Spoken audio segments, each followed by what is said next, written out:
that when you're thinking about going to more advanced students, it becomes more about either bringing a sense of like community to the group. So if you've got new students or it's a new class, you play some games so that they get to know each other. That's not like musically orientated, although you can do it through music obviously. And then with, say book 2 to 3 groups, it's not so much games, but bringing in the imagery and the characterization of the music. So reading the Gruffalo can feel like, if you said to a 9-year-old, do you want to read the Gruffalo? They'd probably be like, no, thanks, that's for 5-year-olds. But if you say like, everyone knows the Gruffalo, we're going to use it to bring in different voices and humoresque, and they're suddenly like, oh yeah, that makes sense to me. And I think it can be like, what game did I do with my book 4 to 6 group the other day? We were learning what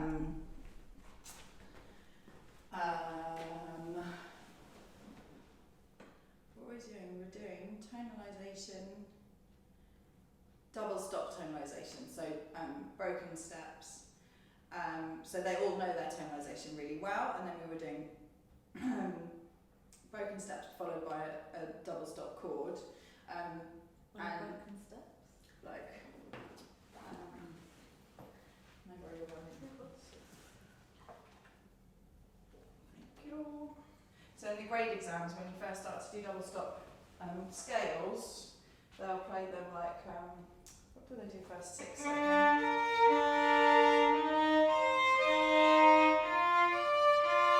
So the idea is you do it slow enough that you can hear whether both notes are in tune before you put them together, and then you maximise your chance of playing in tune. So double stop tonalisation I teach in the same way. So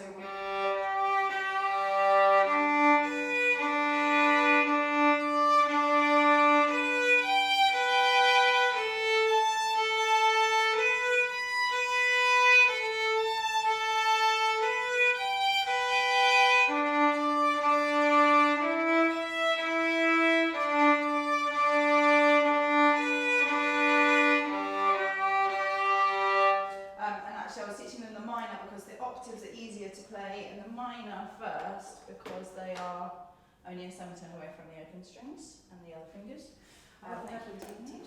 So that's book 5 and 6, and so we were doing that. So we did it a few times all together, and then we did a thing where we were all in a circle, and you play the first.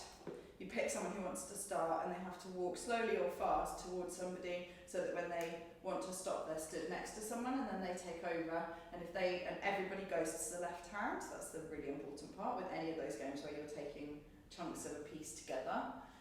We can do it in a minute. And so they would either they know the first 2 notes, and then they would just turn to the person next to them and they had to take over, or they would walk across the room and show that they could do 4 notes or whatever. And then if the next person couldn't find the notes, they were out in that game. But you could also say you've got 2 chances and then you're out or whatever. You can adapt it. But they really like that because it's like a less pressured way for them to learn something that's quite tricky. And you put them on the spot because otherwise some of them will just zone out. But it doesn't feel like they're horribly on the spot. It's not just like, you play me the first 4 notes of this piece. It went for half an hour actually. It was surprising. They can choose how many notes they want to play it on. Yeah. They could choose just one. They have to. So they would have to know at least what's coming next. Yeah. Okay. So let's play that with perpetual motion. So we'll all make a circle, but I'm going to play. The violin. Yes, please. This isn't a game, but it's good. I didn't quite understand the game. No, I haven't really told you yet. Why don't you go there, please? Okay, so what we're going to do is play taking turns, and we are all going to play every note with the left hand. So if this was a group class, first of all, we would play all of perpetual motion to remind ourselves how it goes, but we're not going to do that right now for time. Okay, and so then what you're going to do is practice playing 4 beats, so that's 8 notes each, and you're going to pass it to the person to your left. So if I was going to start, but you have to keep your left hand going all the time, otherwise you won't know where you're up to when it's your turn. Okay? So if I start, ready, go. Do, do, do, do, do, do, do, do.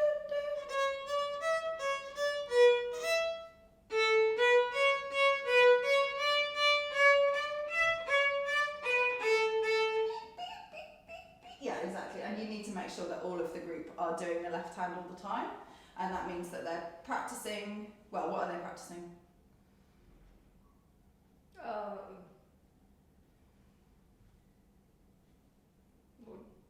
But I don't know if they know the notes. Yeah, they're checking whether they know the notes. They're also practicing how to put it together and how to keep consistent. good, yeah. And also Hannah?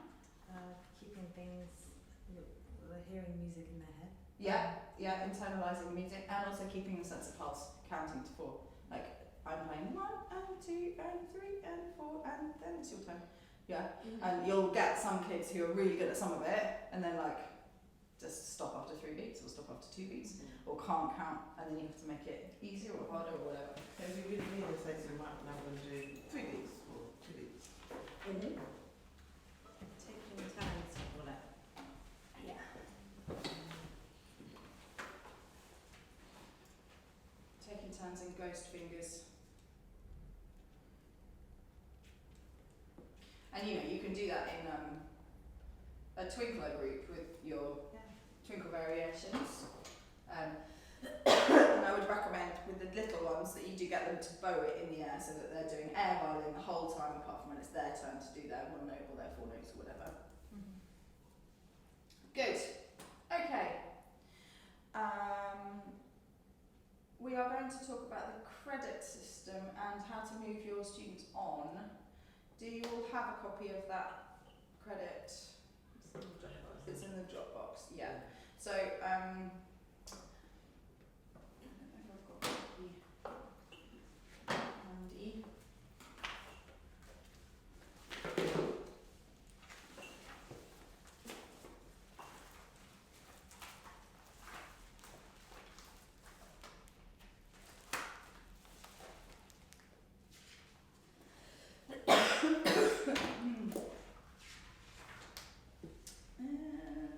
If you were going to do the kind of, the taking turns or ghost fingers to the first piece of book 3,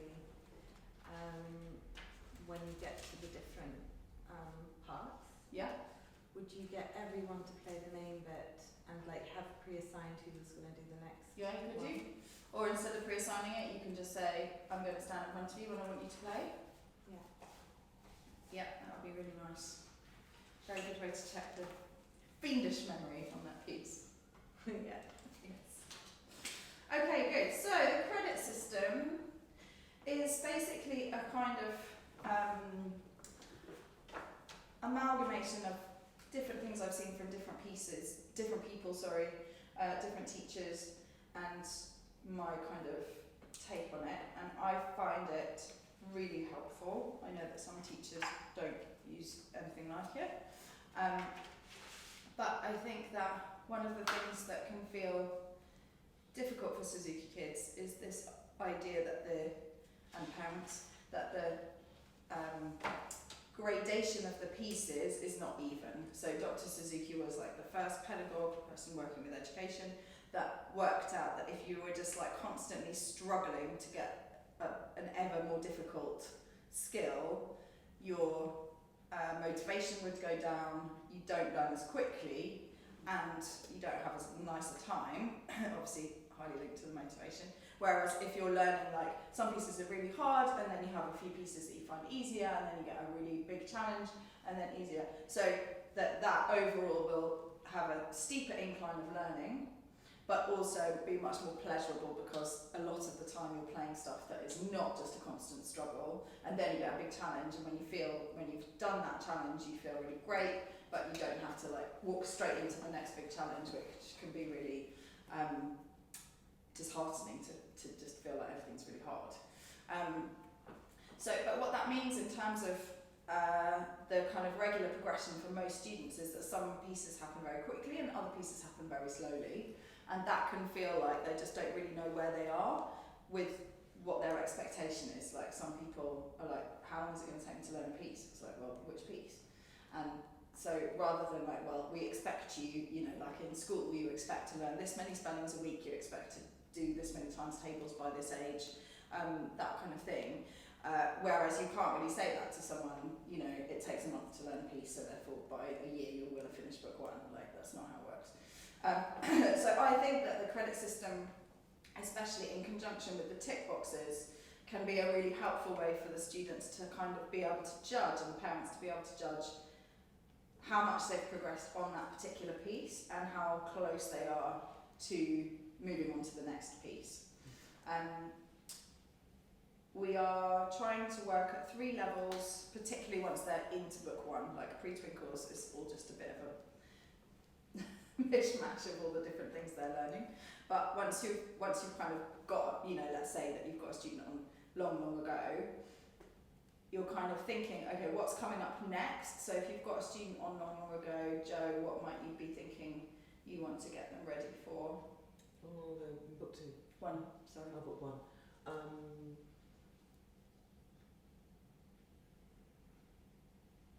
I'm going to start getting them ready for, I'm going to do lots of lovely long bows with them at that slow speed and make sure that it's straight bows and accurate, so that when they do the fast bows and allegros, they can keep the length and just change the speed.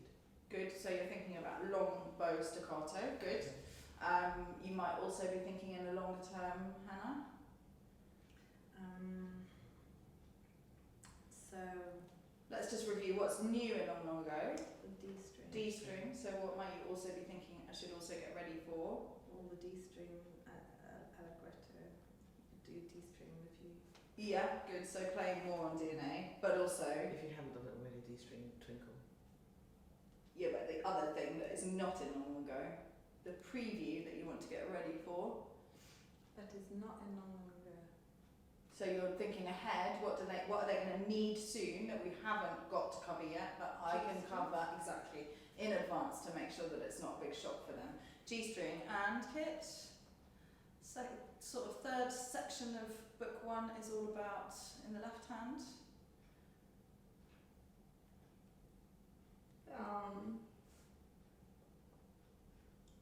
What's the big challenge in the left hand? Once you've covered all the strings. Is it quick string? No. No, in the left hand, in the fingers. Fourths? Good answer. That wasn't the one I was thinking of. You do need 4th fingers in the last bit, much more than the early bit. But what have you not got until etude? There's your big clue.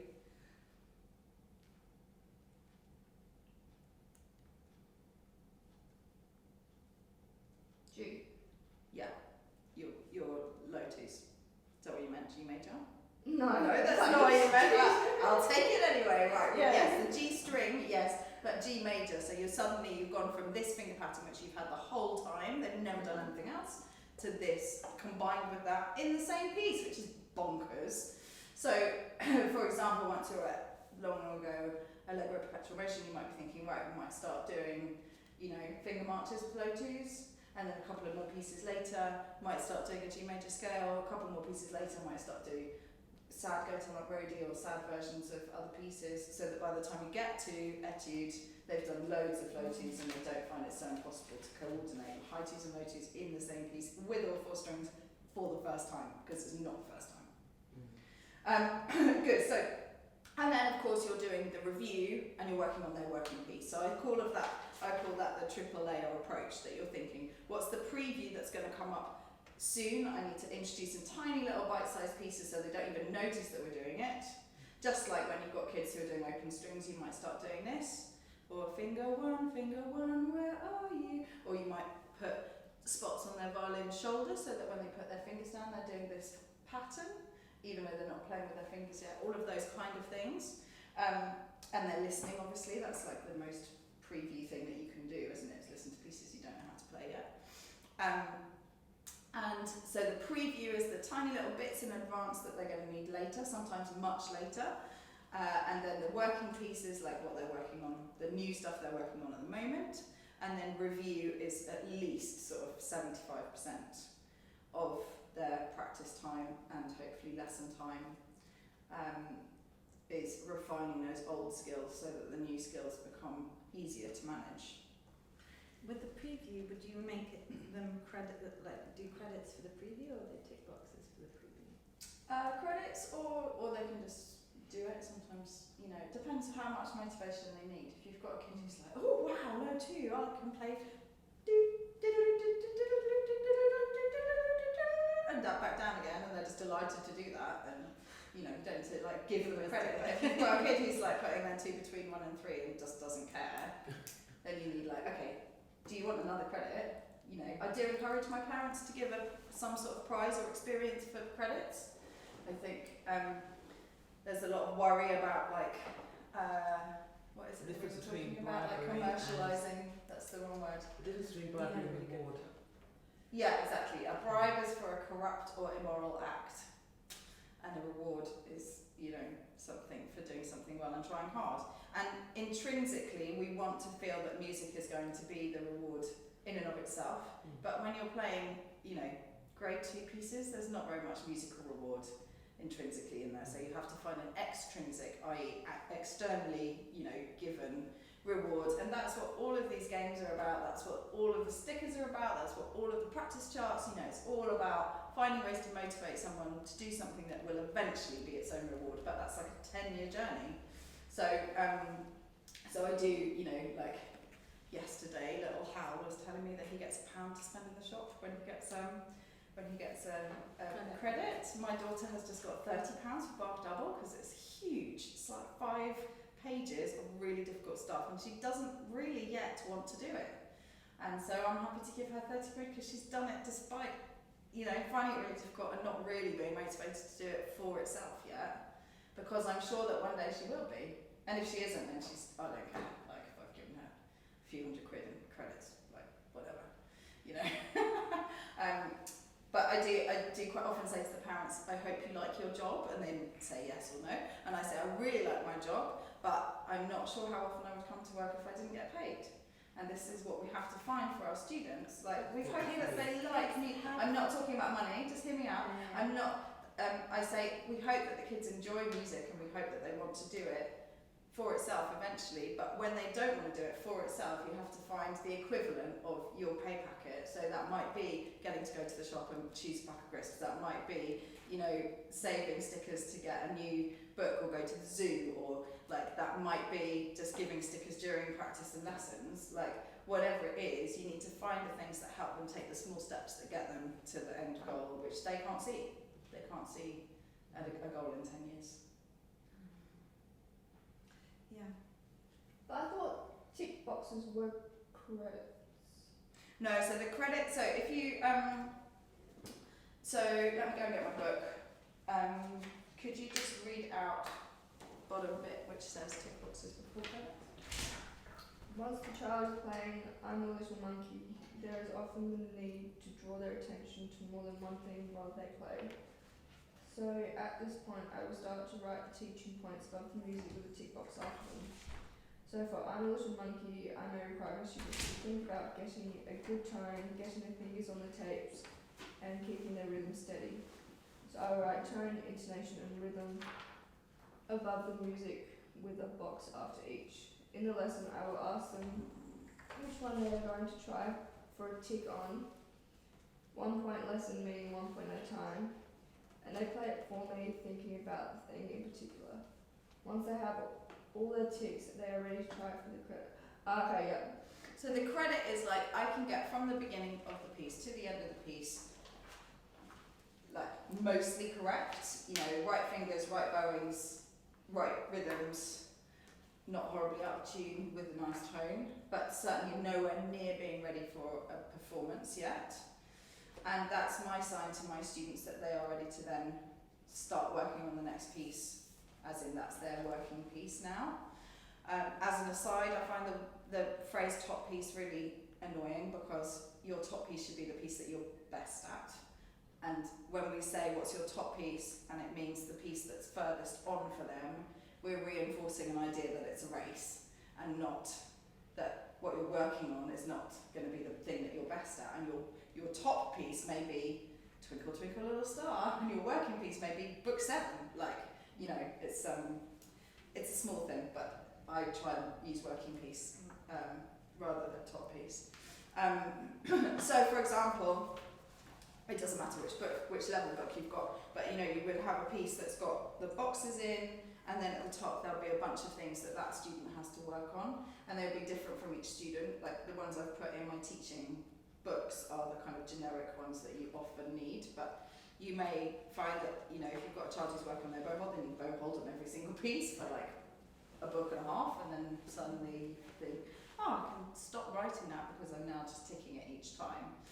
But it's a way to make sure that the parents and the children are really clear on what they need to think about while they're playing, and for you to be able to kind of moderate their expectations about, like, if you know, I've had kids come into a lesson and say, I'm going to try for my credit today on my new piece, and I'm like, I haven't even given you a lesson on it, and they're like, yeah. And so, okay, well, why don't I give you a lesson and I can give you what the boxes are, and then you'll know what you've got to work on to get that credit. Whereas if you just kind of, like, you set a piece and then they come back and play it, you know, it can feel like it could be anything from 1 week to 10 weeks until they get the credit and they just don't know where they are with it. Would you have a tick box for like a specific bar that they're finding challenging?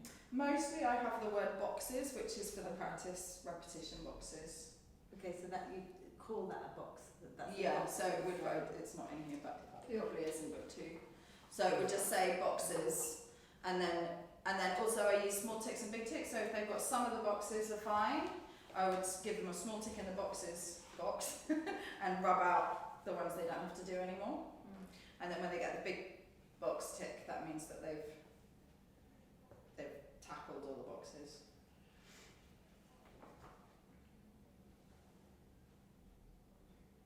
And in pre-twinkles, I try and give credits for as many different things as I can possibly think of, because it really motivates them, and I think it also sets up an expectation that they will work towards credits, you know, in a kind of focused way.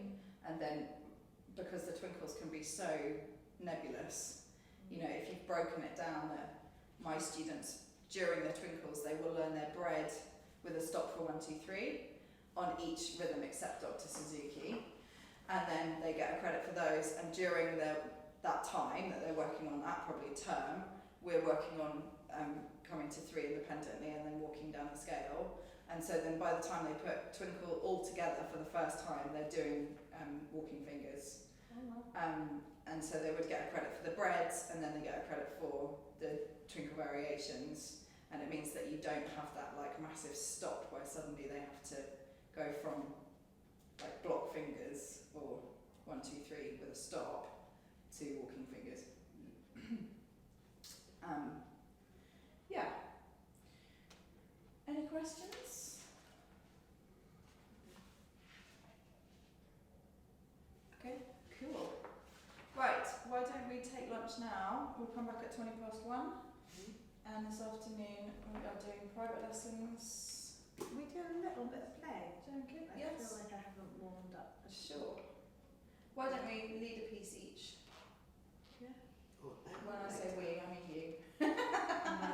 Later. Huh? Later, after lunch. After lunch, I can warm up and listen. Yeah? After lunch? Yeah. Okay, good. Thank you, everybody.